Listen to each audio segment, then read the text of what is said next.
ನಮಸ್ಕಾರ ವೀಕ್ಷಕರೇ, ಪಯಣಿಗನ ನಮ್ಮ ಚಾನೆಲ್ಗೆ ಸ್ವಾಗತ ಸುಸ್ವಾಗತ. ಭಜ ಗೋವಿಂದಂ ಭಜ ಗೋವಿಂದಂ ಗೋವಿಂದಂ ಭಜ ಮೂಢಮತೆ ಸಂಪ್ರಾಪ್ತೆ ಸನ್ನಿಹಿತೆ ಕಾಲೇ ನಹಿ ನಹಿ ರಕ್ಷತೆ ದುಷ್ಕೃಕರಣೆ. ಈಗ ನಿಮ್ಗೆ ಗೊತ್ತಾಗಿರ್ಬೇಕು ನಾವು ಎಲ್ಲಿಗೆ ಬಂದಿದೀವಿ, ಯಾವ್ದ್ರ ಬಗ್ಗೆ ಮಾತಾಡ್ತೀವಿ ಅಂತ. ಮೇ 2ನೇ ತಾರೀಕು ಶಂಕರ್ ಜಯಂತಿ ಆದ್ರಿಂದ ನಾವು ಬೆಂಗಳೂರು ಶಂಕರ್ ಮಠಕ್ಕೆ ಬಂದಿದೀವಿ. ಶಂಕರಾಚಾರ್ಯರ ಕಿರು ಪರಿಚಯ ತಿಳ್ಕೊಳ್ಳೋಣ. ಶಂಕರಾಚಾರ್ಯ ನಮ್ಮೆಲ್ಲರಿಗೂ ಗೊತ್ತು. ಅವರಪ್ಪ ಮತ್ತೆ ಅಮ್ಮನ ಹೆಸರು ಶಿವಗುರು ಮತ್ತೆ ಆರ್ಯಾಂಬೆ.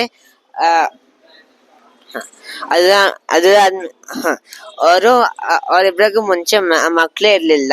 ಅದಕ್ಕೆ ಅವ್ರ ಶಿವಂಗೆ ಒಂದ್ ಕಷ್ಟದ ವ್ರತ ಮಾಡಿ ಆ ಶಿವನ ಪ್ರಸನ್ನ ಮಾಡಿದ್ದರು. ಅದಕ್ಕೆ ಅವರಿಬ್ರಿಗೆ 2 ಆಪ್ಷನ್ ಕೊಟ್ರು. ಫಸ್ಟ್ ಆಪ್ಷನ್ ಅಂದ್ರೆ ಯಾರು ಮಾತ್ರ ಒಳ್ಳೆ ಹೆಸರು ಗಳಿಸುವ ಮಗ ಯಾರು ಮಾತ್ರ 32 ವರ್ಷನ ಜಯಿಸುತ್ತಾನೆ.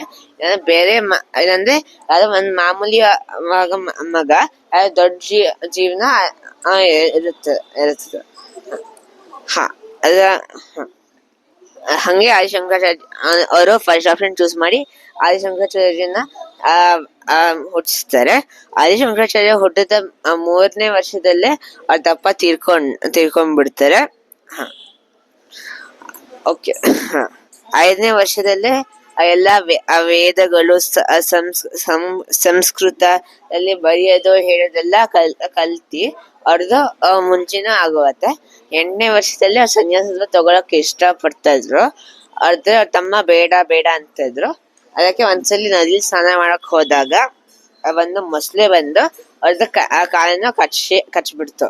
ಅವಾಗ ಆದಿಶಂಕರಾಚಾರ್ಯ ಅವ್ರ ತಮ್ಮಂಗ್ ಹೇಳ್ತಾರೆ, ನನ್ನ ಬಚಾವ್ ಮಾಡು, ನನ್ನ ಸನ್ಯಾಸತ್ವ ತಗೊಳಕ್ ಬಿಟ್ರೆ ಆ ಮೊಸಳೆನ ಬಿಡತ್ತೆ, ನನ್ನ ತಿನ್ಬಿಡತ್ತೆ ಎಂದು ಹೇಳಿದಾಗ ಆ ಒಬ್ನೇ ಮಗ ಇದನ್ನ ಯಾಕೆ ಅಂತ ಓಕೆ ಸನ್ಯಾಸತ್ವ ತಗೋ ಅಂತ ಅಂತಾರೆ. ಅದವ್ರ ಒಂದ್ ಕಂಡೀಷನ್ ಇರ್ತಾರೆ, ಎಲ್ಲಾ ಕೊನೆ ಕಾರ್ಯಗಳೆಲ್ಲ ನೀನೇ ಬಂದು ಮಾಡ್ಬೇಕು ಅಂತ.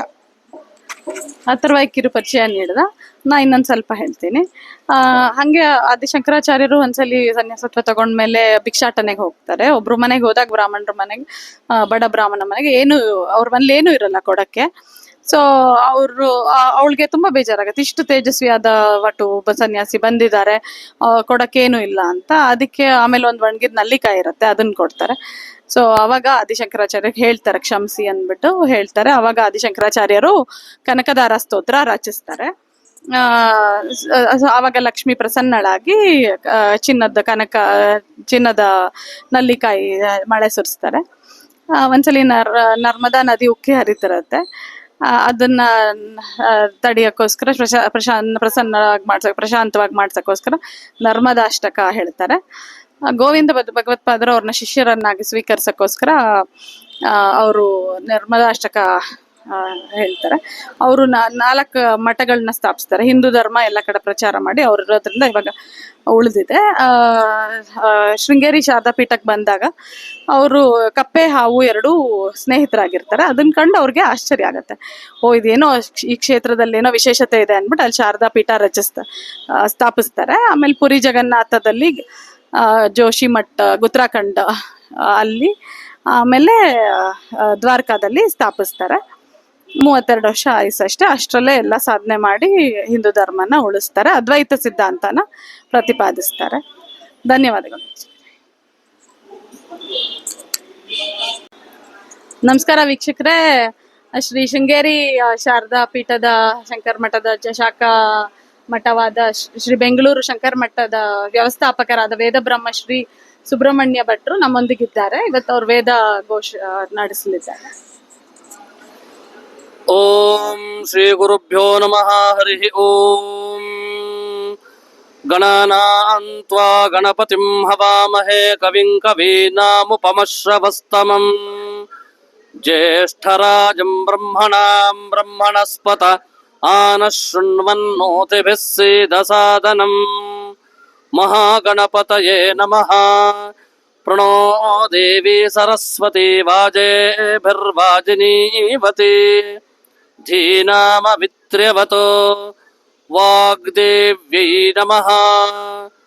शारदा शारदाम्भोजवदना वदनाम्बुजे सर्वदा सर्वदास्माकं सन्निधिं क्रियात्। माला सुधा कुंभ विबोध मुद्रां विद्याविराजत्करवारिजाताम् अपार कारुण्य सुधाम्बुराशिं श्रीशारदाम्भाम् प्रणतोऽस्मि नित्यम्। श्रीशारदा परमेश्वर्यै नमः। प्रार्थयामि नमस्करोमि। शङ्कारूपेण मच्चित्तं पङ्कीकृतबुभूद्यया किङ्करी यस्य सा माया शङ्कराचार्यमाश्रये।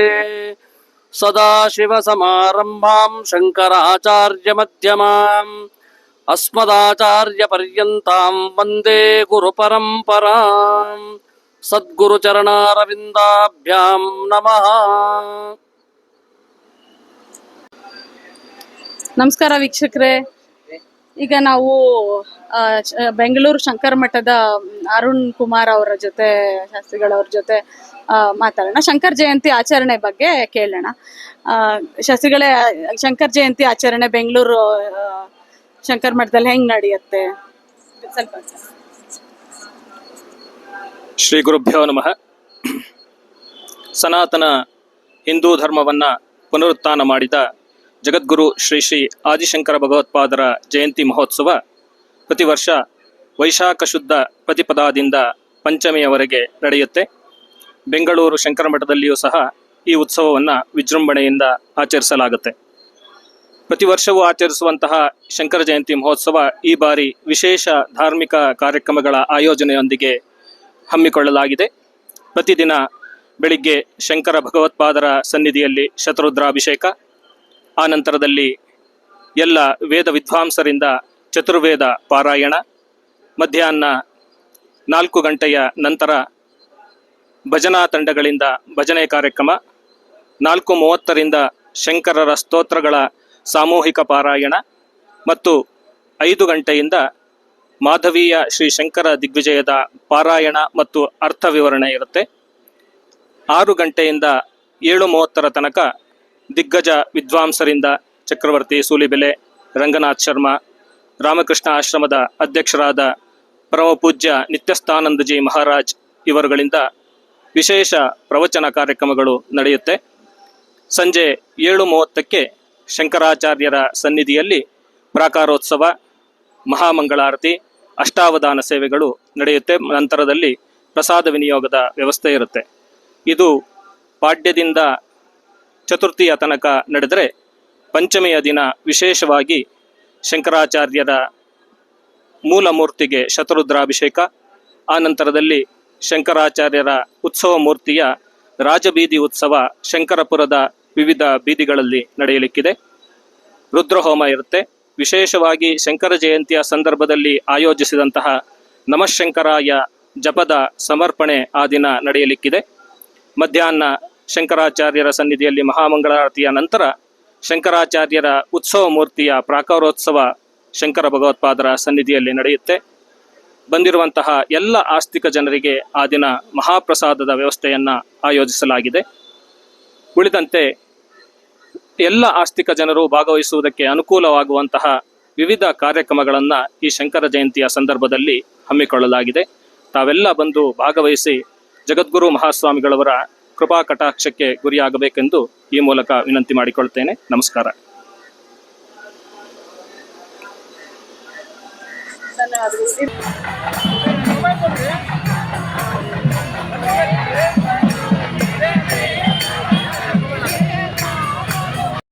ಇಂಥದೇ ಇನ್ನಷ್ಟು ವಿಡಿಯೋಗಳಿಗಾಗಿ ಪಯಣಿಗನ ನಮ್ಮ ಚಾನಲ್ ಸಬ್ಸ್ಕ್ರೈಬ್ ಮಾಡಿ, ಲೈಕ್ ಮಾಡಿ, ಶೇರ್ ಮಾಡಿ.